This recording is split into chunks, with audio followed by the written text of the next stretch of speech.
Puro naman higanteng kalbo ang ibanad mo, irambutan. Sa bunutan kaya kita dyan iban. Nang ikaw ang makalbo, gigil mo ako, talagang kinakilometer na yung kaumen mo para mabasa ko. Pero sige, subukan natin gawin yung request ni Iban. Pag ito na Blackstar, ikaw yung kakalbuhin ko.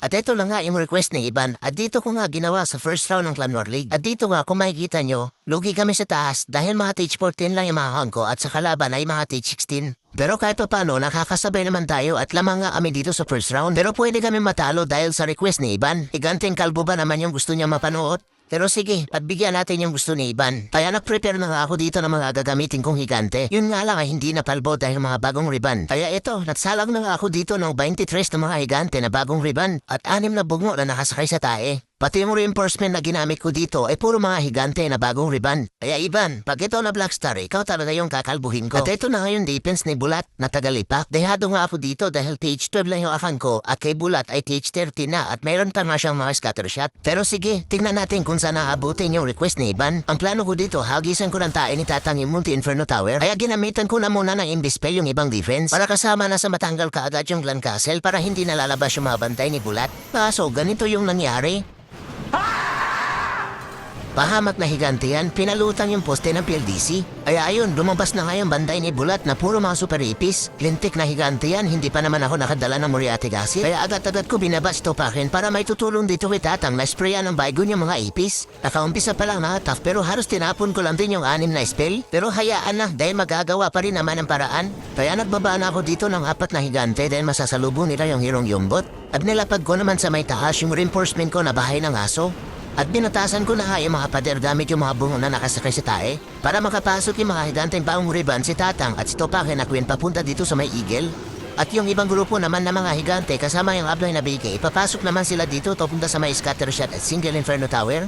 Kaso si Queen tinopak na naman at ayaw nga sumunod doon sa unang grupo ng mga higante. Sabayan pa ng healer na ayaw umalis kay Tatang at lumipat sa mga higante. Kaya ayun, isa-isa nagkantamatay habang binabanatan ng mga expo, kawawa naman. Pero hayaan na dahil sa nakapasok na yung Abnay papunta doon sa may Scatter Shot, kaya naglapag na huli dito ng bungo na nakasakay sa tae na hindi nakapag-grade 2. Para mas makapasok pa sila papunta dito sa may Town Hall kasama yung mga higante ng bagong riban. At nung dumikit na yung Abnay sa may Town Hall, ginamit ko na yung ability niya na Earthquake Boots at Spikeable para matanggal na kaagad. Sabay lapag ng jump spell para makalipat naman sila papunta sa may Eagle na kanina pa sila hinahagisan ng tae. Kaso nakasalubong pa ni Abnoy yung bantay na Tatang kaya ayun pinagtataga niya. Parang harang kasi kawawa naman. Pero eto na nga, nasama-sama na nga yung mga higante na bagong riban habang kinakalatkat si Tatang.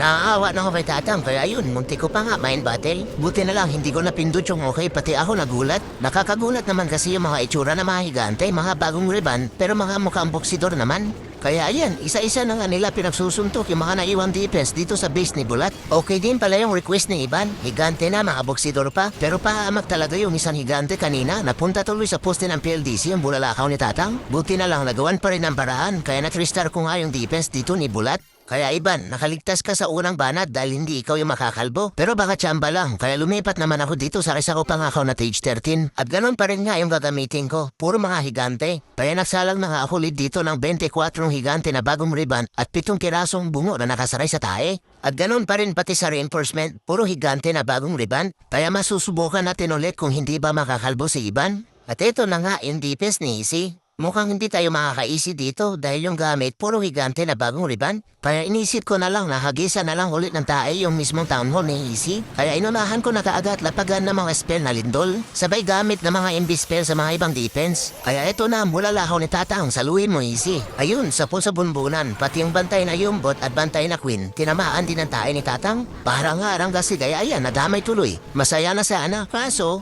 tingnan niyo naman si Tatang naging manananggal na naman. Yan ang epekto ng pagiging lutaw. Panay kasi ang gamit ng mga butiki. Kaya ayan, nakaset pa pala si Tatang sa manananggal. Para tuloy timang nakasunod sa mga ground troops, tapos siya nakalipad. Pero buti na lang nagawa na ni Tatang hagisan ng bulalakaw yung mismong town hall ni Easy. Kaya ayun, kasama sa natanggal yung dalawang multi-inferno tower, yung Eagle, pati yung mga bantay na Hirong Yumbot at Enemy Queen. Ang naging problema nga lang dito, nakasit si Tatang sa manananggal. Kaya sigurado lahat ng air trucks dito sasaluhin talaga ni Tatang. At kaya na nga, yung itim na tae. Kaya laglag agad si Tatang na manananggal. Kawawa naman. Pero teka, balik na tayo dito sa mga bida natin, mga higante na bagong riban. Ito pa yung isang bida-bida, si Hirong Yombot. Nilapag ko na dito sa may baba para matanggal niya na kaagad yung mga dipes na pakalagkara dito sa may baba. Abang yung banday ni AC na mga super ipis nakalabas na pala. Kaya sinabuyan ko na kanina na muriatic acid. Kaso mga marunong na pala umiwas. Kaya ayun, hindi nga lahat nagkanda matay.